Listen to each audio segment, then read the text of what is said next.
Good morning, student. Welcome to classes.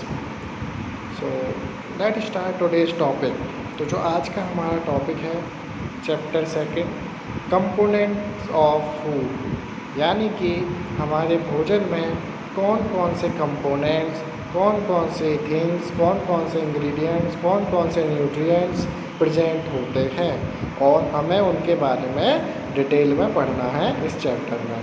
ठीक है, तो जैसा आपने पहले चैप्टर में देखा था, पहले चैप्टर में क्या देखा था आपने देखा था फूड के सोर्सेज देखे थे, यानी कि प्लांट से भी मेरे को मिल रहे हैं और मेरे को एनिमल से भी मिल रहे हैं। तो अब मैं ये देखूँगा कि फूड के अंदर क्या क्या प्रेजेंट रहता है और वो हमारी बॉडी को क्या प्रोवाइड कराता है। ठीक है, हमारी बॉडी को क्या प्रोवाइड कराता है। आप सबको पता है कि फूड गिव अस एनर्जी तो हमें प्रोवाइड कराता है, लेकिन पर्टिकुलर न्यूट्रिएंट्स क्या प्रोवाइड करा रहा है, तो हम इस चैप्टर में देखेंगे। तो सबसे पहले स्टार्ट करते हैं हम अपनी डेफिनेशंस। देखो, ये जो डेफिनेशंस हैं इनको अगर आप अभी समझ लोगे तो जब चैप्टर के बीच में आएंगे तो आप इनको इजीली कैच कर पाओगे। ठीक है, तो फर्स्ट बात आती है न्यूट्रिशन क्या होता है। ठीक है, देखो न्यूट्रिशन एक प्रोसेस होती है। ठीक है, न्यूट्रिशन क्या होती है, एक प्रोसेस होती है जिसके थ्रू हम खाना खाते हैं। ठीक है, जिसके थ्रू हम खाना खाते हैं और वो हमें क्या प्रोवाइड करा रहा है, एनर्जी प्रोवाइड करा रहा है। वो एनर्जी प्रोवाइड करा के फिर क्या होगा, हमारी बॉडी की ग्रोथ होगी। ठीक है, हमारी हेल्थ अच्छी बनेगी।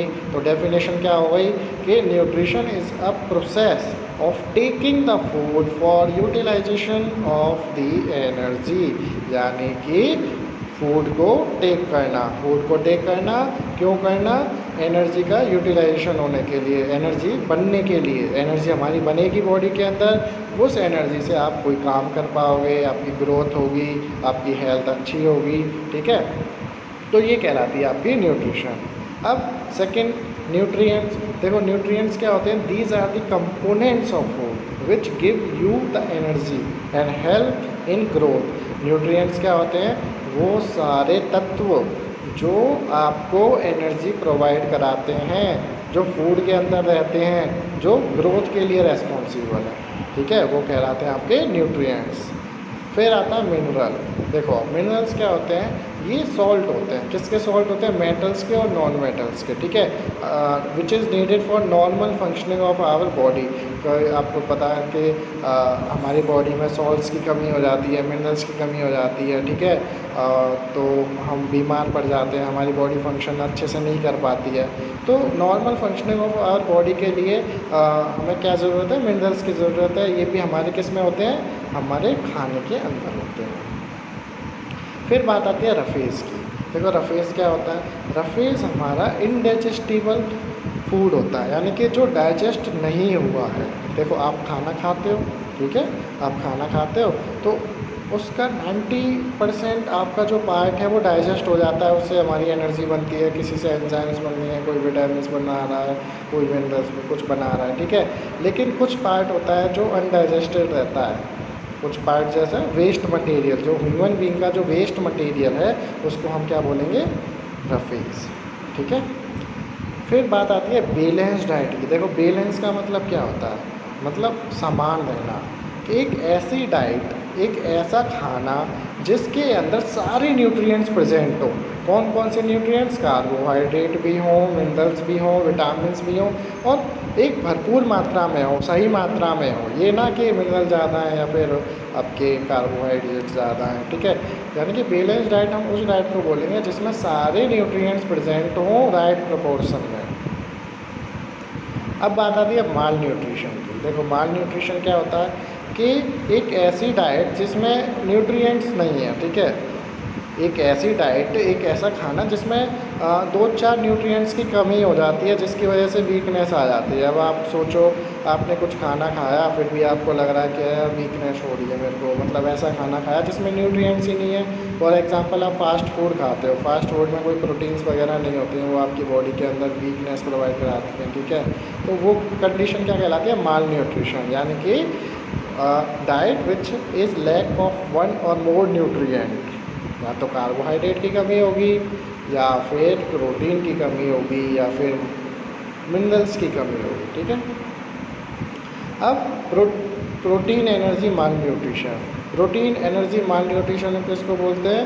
The disease which is caused by the deficiency of protein and carbohydrate in children. एक ऐसी डिसीज़ जो प्रोटीन और कार्बोहाइड्रेट की कमी की वजह से हुई हो। एक ऐसा खाना अगर आप खाओ जिसमें प्रोटीन्स ना हो और कार्बोहाइड्रेट्स ना हो, उस कंडीशन को बोलते हैं प्रोटीन एनर्जी माल न्यूट्रिशन, यानी कि कमी होना। किसकी कमी होना? प्रोटीन की और कार्बोहाइड्रेट की। इस चैप्टर में आप बेसिकली फूड के बारे में देखोगे, ठीक है, फूड के बारे में देखोगे। फिर आप एक सेकेंड, तो आप फूड के बारे में देखोगे कि और डिफरेंट टाइप्स ऑफ न्यूट्रिशन देखोगे कि what do different food atom contain, यानी कि डिफरेंट फूड आइटम्स जो होते हैं उनके अंदर क्या क्या चीज़ें प्रेजेंट रहती हैं, ठीक है। कार्बोहाइड्रेट्स के बारे में पढ़ोगे, फैट्स के बारे में स्टडी करोगे, प्रोटीन हुआ, विटामिन्स हुआ, मिनरल्स हुआ, ये जितने भी आपके कंपोनेंट्स हैं हम उनके बारे में पढ़ेंगे। तो प्रीवियस चैप्टर में आपने डिफरेंट वेराइटीज़ ऑफ फूड देखा था कि कौन कौन से फूड आइटम्स से जो आप खा सकते हो, कौन कौन से आप नहीं खा सकते। हर्बीवोरस, कार्निवोरस, ओमनीवोरस आपने देखे थे, और प्लांट के सोर्सेज देखे थे कि कौन से प्लांट से हमें क्या चीज़ मिल रही है, क्या नहीं मिल रही है। अब हम स्टार्ट करते हैं, ठीक है। इस वाले चैप्टर में आप पढ़ोगे डिफरेंट कंपोनेंट्स ऑफ फूड और उनका बेनिफिट, यानी कि वो आपकी बॉडी को कैसे रखेंगे, फिट रखेंगे और हेल्दी रखेंगे। तो food and nutrition, why do all living organism take food? तो जितने भी लिविंग ऑर्गेनिज्म है वो खाना क्यों लेते हैं? सबसे पहली क्वेश्चन ये बात बनती है, क्यों लेते हैं? सोचो आप ज़रा। जब तक what will happen if they don't take sufficient food? अब अच्छा क्या होगा अगर वो भरपूर मात्रा में खाना नहीं खाएंगे? What will happen if they don't take food for a long time? लंबे समय तक अगर खाना ना खाएं तो क्या होगा? ये कुछ क्वेश्चंस हैं जो आपको सोचने चाहिए कि पहली बात तो लिविंग ऑर्गेनिज्म खाना क्यों खाते हैं। दूसरी बात, भरपूर मात्रा में ही क्यों खाना चाहिए, क्या होगा भरपूर मात्रा में खाने से, ठीक है। और अगर हम लंबे समय तक खाना ना खाएं तो फिर क्या होगा? तो देखो इनके आंसर हमें इसी चैप्टर में मिलेंगे। पेशेंस बनाए रखना, अगर आप पेशेंस बनाए रखोगे तो सब कुछ समझ में आएगा। All living things need energy to do work. देखो जितने भी लिविंग ऑर्गेनिज्म हैं, लिविंग थिंग्स हैं, सबको एनर्जी की आवश्यकता होती है काम करने के लिए। वो एनर्जी कौन प्रोवाइड कराता है? फूड प्रोवाइड कराता है, ठीक है। वो एनर्जी कहाँ से आती है? जो तुम खाना खाते हो, ठीक है। वो एनर्जी से का यूज़ क्या है? आपकी बॉडी को बिल्ड करने में, मेंटेन करने में, हेल्दी रखने में, ठीक है। इस प्रोसेस को पूरी को मैं क्या बोलता हूँ? न्यूट्रिशन बोलता हूँ। The process of obtaining the food for growth and health is called nutrition. अब बात आती है फूड का क्या काम है। देखो पहला जो आंसर था कि why do all living organism take food, कि जितने भी लिविंग ऑर्गेनिज्म हैं वो खाना क्यों खाते हैं, तो इसका आंसर है कि all the living things need energy, क्योंकि सबको एनर्जी की आवश्यकता है, ठीक है। सबको एनर्जी की आवश्यकता है काम करने के लिए, इसीलिए सारे जितने भी लिविंग ऑर्गेनिज्म हैं वो खाना खाते हैं। अच्छा, फंक्शन ऑफ फूड का मतलब क्या है कि फंक्शंस बताने हमें क्या क्या कार्य करता है फूड। देखो it provide us energy to maintain the body temperature and to do work. ये हमें एनर्जी प्रोवाइड कराता है, ठीक है, जिससे क्या होता है हमारी बॉडी का टेम्परेचर मेंटेन होता है और हमें काम करने की क्षमता मिलती है। अगर आप खाना नहीं खाओगे तो आप वीक पड़ जाओगे, आपकी एनर्जी बहुत लो होगी, ठीक है, बॉडी टेम्परेचर, फीवर आ जाएगा, बुखार आ जाएगा, ठीक है। ये सब होता है आपका फर्स्ट पॉइंट। सेकेंड आपका बोलता है it helps us in repairing और replacing the damage cell and tissue. तो दूसरा क्या है, खाने का फंक्शन क्या है? खाने का दूसरा फंक्शन ये है कि अगर आपकी बॉडी में कोई सेल ख़राब हो चुकी है या कोई टिश्यू बेकार हो चुका है, ठीक है, तो उसको भी रिप्लेस कर देता है नए वाले से, ठीक है। तो फूड का बहुत बड़ा रोल होता है हमारी बॉडी में। तीसरा है ग्रोथ के लिए और रिप्रोडक्शन के लिए, ठीक है। खाने से ही हमें एनर्जी मिलती है, ताकत मिलती है, जिसके थ्रू हम हमारी लंबाई, हमारे मसल्स वगैरह बिल्डअप होते हैं, ठीक है, और रिप्रोडक्शन में काम आता है। It helps us to keep the body healthy, और ये हमारी जितनी भी हमारे मतलब हमारे ऑर्गन्स हैं, जितने हमारे टिश्यू हैं, जितने भी हमारी सेल्स हैं, ठीक है, उनको क्या करता है? फिट रखता है। अब वो सब फिट रहेंगे तो हमारी बॉडी भी कैसी रहेगी? हेल्दी रहेगी, फिट रहेगी, तंदुरुस्त रहेगी। इसीलिए अच्छा खाना खाना चाहिए हमको, सफिशिएंट खाना चाहिए, और ज़्यादा खाना भी नहीं खाना चाहिए क्योंकि ओबेसिटी हो जाएगी, ठीक है, मोटापा आ जाएगा। पहली बात तो ज़्यादा खाना खाने से बीमार भी पड़ सकते हो आप।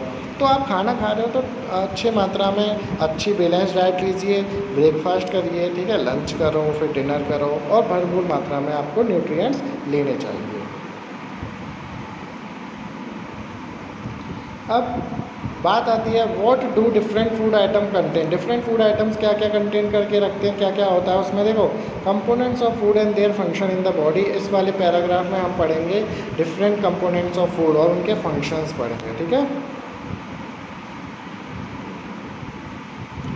The main component of food are carbohydrate, fat, protein, vitamin and minerals. जो मेन कंपोनेंट मुख्य पदार्थ जो होते हैं हमारे खाने के अंदर वो कौन कौन से होते हैं, कार्बोहाइड्रेट, फैट, प्रोटीन, विटामिन और मिनरल। इनको हम क्या बोलते हैं, न्यूट्रिएंट्स बोलते हैं, और इन्हीं से हमें एनर्जी मिलती है और उस प्रोसेस को बोलेंगे हम न्यूट्रिशन, ठीक है।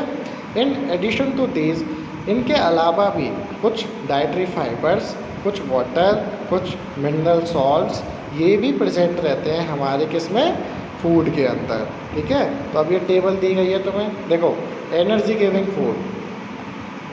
एनर्जी गिविंग फूड दो होते हैं, कार्बोहाइड्रेट और आपका फैट। एनर्जी गिविंग फूड कौन से होते हैं, दो, एक तो आपका कार्बोहाइड्रेट और फैट, ठीक है। कार्बोहाइड्रेट मेन सोर्स है एनर्जी का, जहाँ से सबसे ज़्यादा एनर्जी मिलती है हमको। अब फैट ये भी हमारा इम्पोर्टेंट सोर्स है एनर्जी का, ये टेस्ट प्रोवाइड कराता है, फ्लेवर प्रोवाइड कराता है। फैट मतलब घी अगर रोटी में चपड़ तो अच्छी लगती है तो फ्लेवर और टेस्ट प्रोवाइड कराता है। बॉडी बिल्डिंग फूड की बात करें तो जो बॉडी बनाते हैं, हमारी जो बॉडी मसल्स की ग्रोथ के लिए काम आती है, वो होती है प्रोटीन्स। प्रोटीन्स का फंक्शन क्या है, growth and repair of cell and tissue. जो हमारी सेल और टिश्यू अगर हमारी डैमेज हो चुकी हैं तो उनका क्या रिपेयरिंग कौन करेगी, प्रोटीन्स करेगी। और क्या करता है, डाइजेशन ऑफ फूड, ठीक है। अगला है प्रोटेक्टिव फूड्स, यानी कि जो प्रोटेक्शन करते हैं हमारी बॉडी को बाहर के इन्वायरमेंट से। अब बाहर का इन्वायरमेंट से कौन किससे बचाएंगे, जितने भी माइक्रो ऑर्गेनिजम्स हैं, जितने भी बैक्टीरिया हैं, जितने भी आपके वायरस फंजाई, ये सब, इनसे लड़ने के लिए ताकत तो चाहिए। तो ताकत ये कौन प्रोवाइड करा रहा है, विटामिन और मिनरल्स, ठीक है। ये इनका फंक्शन क्या है, प्रॉपर ग्रोथ होती है, इम्यूनिटी प्रोवाइड कराती है, मतलब रक्षा करती है हमारी बॉडी की। और ये क्या है, it is essential for chemical reaction in cell. जो हमारी सेल्स के अंदर रिएक्शंस हो रही हैं, क्रियाएं हो रही हैं, उनकी भी आवश्यकता होती है विटामिन और मिनरल्स की, उनको चलाने में भी। फिर आता है वाटर। अच्छा, वाटर आपका जो है वो मेन नहीं है, वो एडिशन में है, मतलब इनके अलावा भी प्रेजेंट रहता है। वाटर क्या कराता है, ट्रांसपोर्ट कराता है एक जगह से दूसरी जगह। देखो वाटर क्या एक मीडियम है, ठीक है, जिसके थ्रू एक न्यूट्रिएंट एक पार्ट से दूसरे बॉडी के पार्ट तक जाता है। और क्या काम है, डाइजेशन, खाने को पचाने में।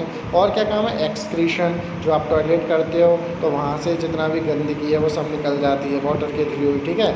और डाइटरी फाइबर्स क्या होते हैं, जो रफेज होता है, help in digestion and prevent constipation. Constipation मतलब क्या होता है, दस्त होना, कब्जी होना। तो डाइटरी फाइबर्स क्या करता है, कब्ज होने से हमें बचाता है, ठीक है। रफेज जो इनडाइजेस्टेड फूड है। तो हम वन बाय वन अब इन सबको हम स्टडी करेंगे।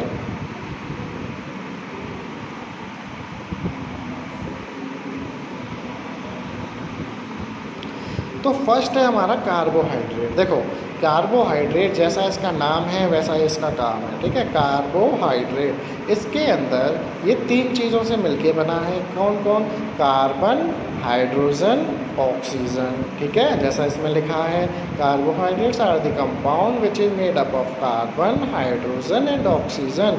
यानी कि तीन एलिमेंट से मिलके बना है। कौन कौन से हैं तीन एलिमेंट, कार्बन होगा इसमें, हाइड्रोजन होगा इसमें और ऑक्सीजन होगा, ठीक है। अब ये कार्बोहाइड्रेट बनता कहाँ से है, ये बनता है आपका प्लांट में बनता है। जब आपकी प्रोसेस कौन सी होती है, फोटोसिंथेसिस प्रोसेस जब होती है। फर्स्ट चैप्टर में हमने बताया था आपको फोटोसिंथेसिस के बारे में, ऑटोट्रॉप्स के बारे में। ऑटोट्रॉप्स क्या होते हैं, जो प्लांट्स अपना खाना खुद बनाते हैं। जो वो खाना बना रहे हैं वो कार्बोहाइड्रेट्स ही बना रहे हैं। वो क्या बना रहे हैं, ग्लूकोज बना रहे हैं। ग्लूकोज का फॉर्मूला क्या होता है, C6H12O6, ठीक है। ऐसे ही और कार्बोहाइड्रेट्स के एग्जाम्पल क्या हुए, शुगर हुआ, आपका स्टार्च हुआ। तो आप याद करने का तरीका ये है कि जिसमें भी कार्बन, हाइड्रोजन और ऑक्सीजन हो वो क्या होगा, कार्बोहाइड्रेट होगा। वो क्या होगा, कार्बोहाइड्रेट होगा, ठीक है। Sugar and starch make major part of our food. Food के अंदर सबसे ज़्यादा मात्रा में शुगर्स प्रेजेंट होती है, स्टार्च प्रेजेंट होता है, ठीक है। मैनी प्रोसेस्ड फूड, जो प्रोसेस्ड फूड्स हैं जो तुम्हारे बाज़ार में मिलते हैं, ये इन सब में कार्बोहाइड्रेट्स की मात्रा ज़्यादा होती है। अब इसका मतलब ये नहीं है कि तुम यही खाने लग जाओ, ठीक है। इसके अंदर और भी चीज़ें प्रेजेंट रहती हैं जो आपको नुकसान पहुंचा सकती हैं, ठीक है। जैसे फैट हो गया, क्या पता वो गंदा तेल यूज़ कर रहे हो पकाने में, तो वो तो आपकी बॉडी के लिए नुकसानदायक है। तो प्रोसेस्ड फूड कौन कौन से? Bread, pizza, burger, jam, jellies are rich in carbohydrates. अब कार्बोहाइड्रेट्स को हम एनर्जी गिविंग फूड भी बोलते हैं। क्यों बोलते हैं? क्योंकि ये हमें क्या प्रोवाइड कराता है? एनर्जी प्रोवाइड कराता है, ठीक है। Carbohydrates are the main and cheapest source of energy of our body. तो therefore carbohydrates are called energy giving food. जो कार्बोहाइड्रेट्स है वो हमारी बॉडी को एनर्जी प्रोवाइड कराता है, सस्ते में प्रोवाइड कराता है। कार्बोहाइड्रेट्स कहीं भी मिल जाता है, ठीक है। पटेटो में, राइस में, स्वीट पटेटो, व्हीट हुआ, बाजरा हुआ, शुगर केन हुआ, मैंगो हुआ, मेलन हुआ, पपाया हुआ, ये सब क्या है? These are the sources of carbohydrate. इनको खाइए आप, आपको कार्बोहाइड्रेट अच्छी मात्रा में मिल जाएगा। शुगर्स की बात करता हूँ तो 3 टाइप्स के कार्बोहाइड्रेट होते हैं। कौन कौन से हैं वो 3 टाइप? शुगर्स, स्टार्च और सेलुलोज। अगर मैं टाइप्स की बात कर रहा हूँ तो ये एक ऐसा मानो कि एक क्लास के अगर 3 सेक्शन है, क्लास तो वो एक ही है, सेक्शन 3 है। ऐसे ही कार्बोहाइड्रेट के भी 3 टाइप्स होते हैं, शुगर, स्टार्च, सेलुलोज, ठीक है। इन सब में भी फॉर्मूले में कार्बन होगा, हाइड्रोजन होगा, ऑक्सीजन होगा, ये पूरा फिक्स्ड है, ठीक है। मात्रा अलग अलग हो सकती है कि किसी, देखो अब मात्रा कैसे अलग होगी कि देखो ग्लूकोज के फार्मूले में कार्बन 6 है, लेकिन शुगर के फार्मूले में कार्बन 12 हैं। तब के स्टार्च के फार्मूले में पता ही नहीं है कितने कार्बन है, क्योंकि एन लिख रहे हैं यहाँ पे पीछे, तो कितने भी नंबर हो सकते हैं, लेकिन होंगे कार्बन, हाइड्रोजन और ऑक्सीजन ही। आया इतना समझ में? उसके बाद 3 टाइप्स हैं, शुगर, स्टार्च और सेलुलोज। तो शुगर के एग्जाम्पल 2 याद कर लेना, ग्लूकोज, फ्रक्टोज, ठीक है। केन शुगर, जैगरी, जैगरी किसको बोलते हैं? गुड़ को बोलते हैं। स्टार्च की बात करता हूँ तो राइस, व्हीट, पोटैटो, मेज हुआ। सेलुलोज की बात करता हूँ तो रफेज हुआ, ठीक है। अब बात आती है फर्स्ट की कि 3 टाइप्स तो हमने पढ़ लिए, अब थोड़ा डिटेल में पढ़ लेते हैं। देखो अब sugars are the simple carbohydrate having sweet taste. Sugar जो होते हैं बहुत ही सिंपल कार्बोहाइड्रेट्स होते हैं, इनका फॉर्मूला बहुत सिंपल होता है, ये पानी में डिसॉल्व हो जाते हैं। अब चीनी है, चीनी को तुम घोलो पानी में तो घुल जाएगी ना, तो मतलब क्या सिंपल है, ठीक है। अब जैसे आपका क्या है, आपके पटेटोज़ है, पटेटो पानी में नहीं घुलेंगे, क्यों? क्योंकि उनका स्ट्रक्चर अलग है, कॉम्प्लेक्स में है वो, ठीक है, गुदगुदे से होते हैं, तो वो पानी में नहीं घुलेंगे, तो उनका जो स्ट्रक्चर है वो थोड़ा कॉम्प्लेक्स कार्बोहाइड्रेट है, इसीलिए वो स्टार्च में आता है, शुगर में नहीं आता। शुगर वाले जितने भी होते हैं वो पानी में घुल जाते हैं, ठीक है। कौन कौन से होते हैं शुगर में? ग्लूकोज हुआ आपका, केन शुगर हुआ, केन शुगर वही है जो चीनी आप घर में इस्तेमाल कर रहे हो, milk, fruit such as banana, apple, grapes. और table sugar is mostly obtained from sugar cane and sugar beet. Table sugar कौन सी होती है? जो आपको गन्ने से मिलती है। सेकेंड वन बात आती है स्टार्च की। Starch is a complex carbohydrate. देखो जैसे शुगर हमारी सिंपल कार्बोहाइड्रेट थी, वैसे स्टार्च क्या है? हमारा कॉम्प्लेक्स कार्बोहाइड्रेट है। अब स्टार्च जो है हमारा टेस्टलेस है। आलू खाया तुमने कभी? आलू में कोई टेस्ट नहीं होता है ना, ओडरलेस है, कोई स्मेल नहीं आती है, वाइट सब्सटेंस का होता है। आलू थोड़ा वाइट का होता है, ठीक है। जैसे व्हीट हुआ, राइस हुआ, मेज हुआ, पोटैटो हुआ, और ये इनसॉल्यूबल है वाटर में। इनसॉल्यूबल का मतलब हमने तुम्हें बताया था, जो पानी में डिज़ोल्व नहीं होते।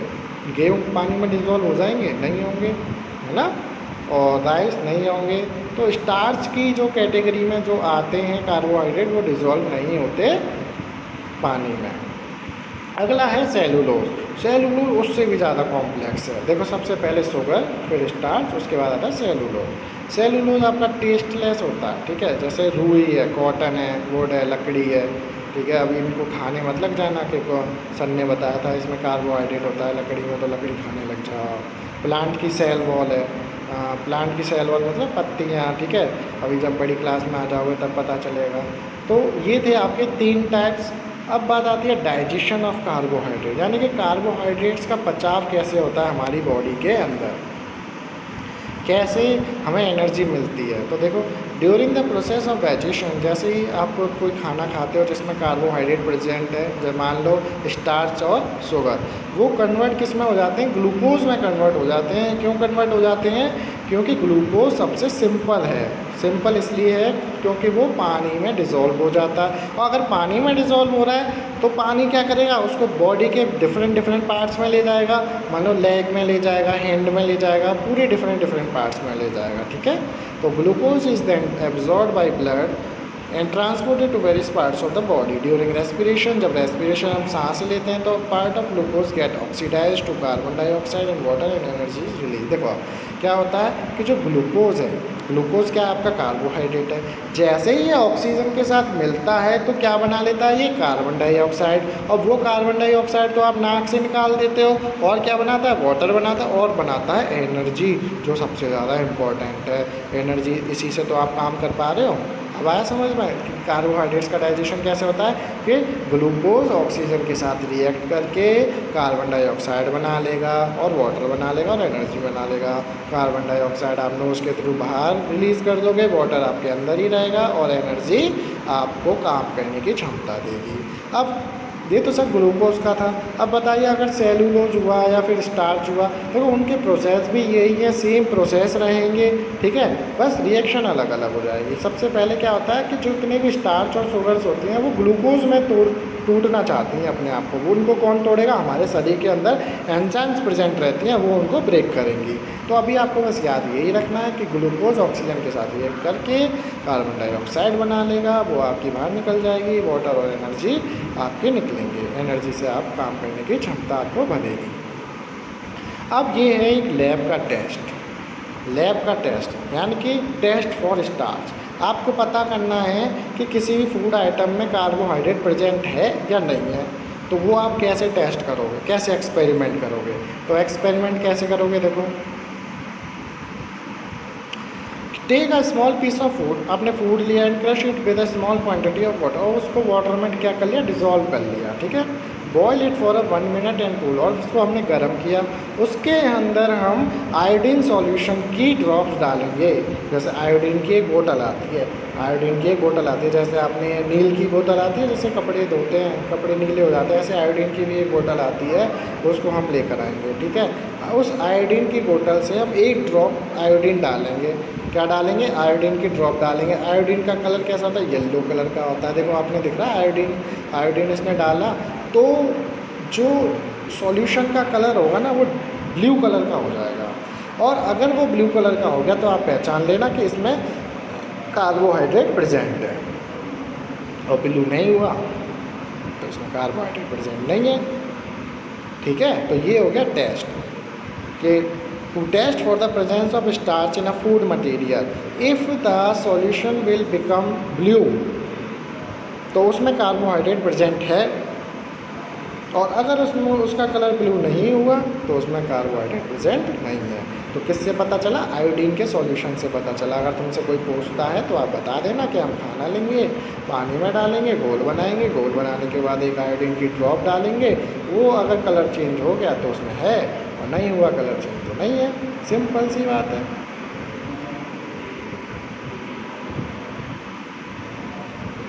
अब देखो स्टार्च का हो गया, ऐसे शुगर का, मतलब ये 2 टेस्ट हमें करने हैं। पहले स्टार्च का किया था, अब शुगर का करते हैं। हमें पता करनी है कि इस खाने में चीनी है या नहीं है। तो कैसे करेंगे, चीनी के लिए हम कौन सा सॉल्यूशन यूज़ करते हैं, बेनिडिक्ट सॉल्यूशन। देखो स्टार्च के लिए हम करते हैं आयोडीन सॉल्यूशन, याद रखना कॉपी में लिख लेना। स्टार्च के लिए करते हैं आयोडीन सॉल्यूशन, और शुगर के लिए करते हैं बेनिडिक्ट सॉल्यूशन।